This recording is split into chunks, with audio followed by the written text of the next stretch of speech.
What's up guys, Nito here, and welcome back. This is going to be my first PoE2 video showcasing the character I've been playing since early access launch a couple days ago. It's basically like almost 2 days into early access, and I am a level 49 Warbringer, currently in Cruel Act 1, so that's kind of like Act 4. And I am doing some pretty interesting things. So first off, Warbringer, I'm taking the armor break ascendancy nodes. So this one breaks armor equal to 10% of hit damage dealt, and this one allows you to break enemy armor below 0.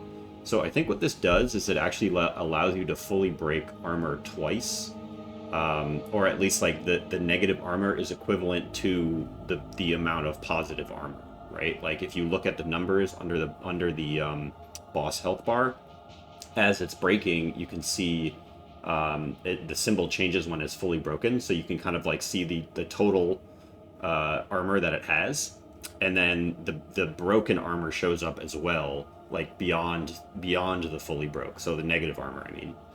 And it seems to be the equivalent to however much armor they have. So I don't know what that translates into in terms of actual damage increase, but yeah, it's kind of hard to tell, and I may end up not using this because I'm actually going more towards a fire build as opposed to physical, but we'll see. I haven't decided yet. Anvil's Weight is pretty cool because it actually is one of the only ways to break armor without using physical damage, so I can break armor with fire damage, and that's pretty important because my main skill is Molten Blast. Looks like this. So it shoots out a bunch of fire projectiles. They have like a little AoE explosion when they hit the ground, and they shoot a bunch of shrapnel out. And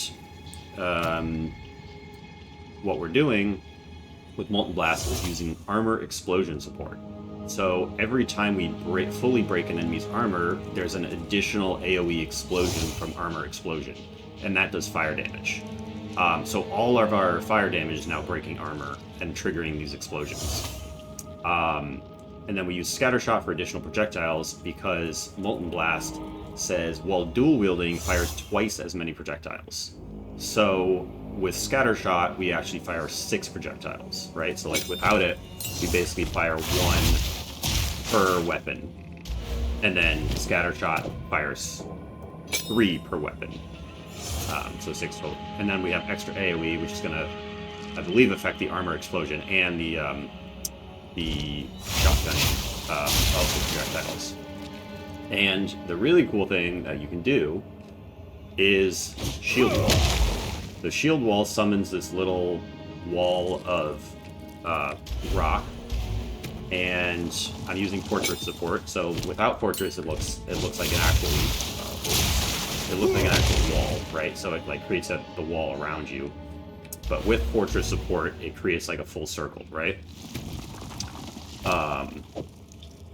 And each segment of the wall can be broken. And actually, each segment of the wall seems to have armor, and you can break that armor and trigger armor explosion. Like that. So you can actually trap an enemy inside and then explode all the segments, and it gets shotgunned like crazy for pretty big damage. So I'll just kind of showcase how the build's looking. We use shield charge like that for some movement speed. And let me see if I can find a boss in here somewhere. I'll try to do. So that's kind of what clearing looks like. You just throw giant lava fireballs, and everything explodes. And then I'm also using Bone Shatter as kind of like a finisher move once things are primed and done. That. Which is also really nice for clearing. And kind of just show you the combo, kind of trap things like that. And it's also nice because the shield wall will block projectiles and enemy attacks and stuff, so it's actually very helpful for bossing, which I can show you right now.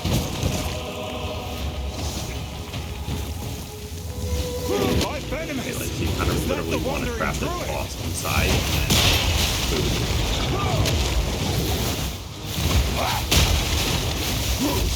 see the boss's armor is fully broken, and then has an additional right there. And then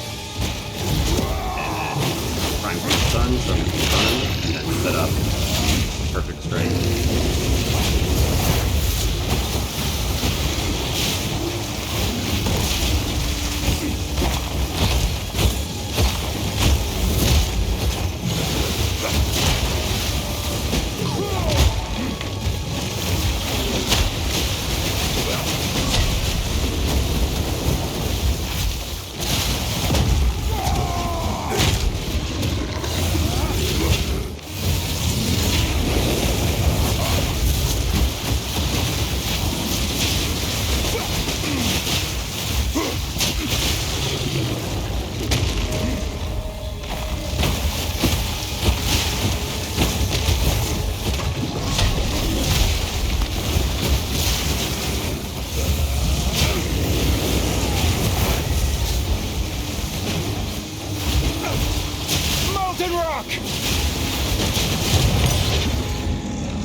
That's pretty much the build right there.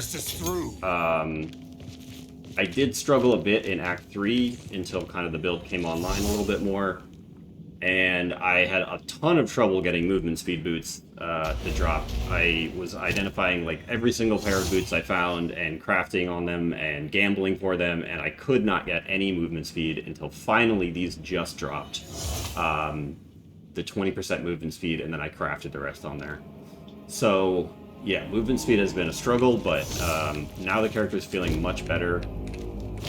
The other gear I'm using, so just kind of a pretty basic hammer, but it does have it has daze build up based on the damage dealt, and daze is just gonna cause like extra stun build up once they're fully dazed.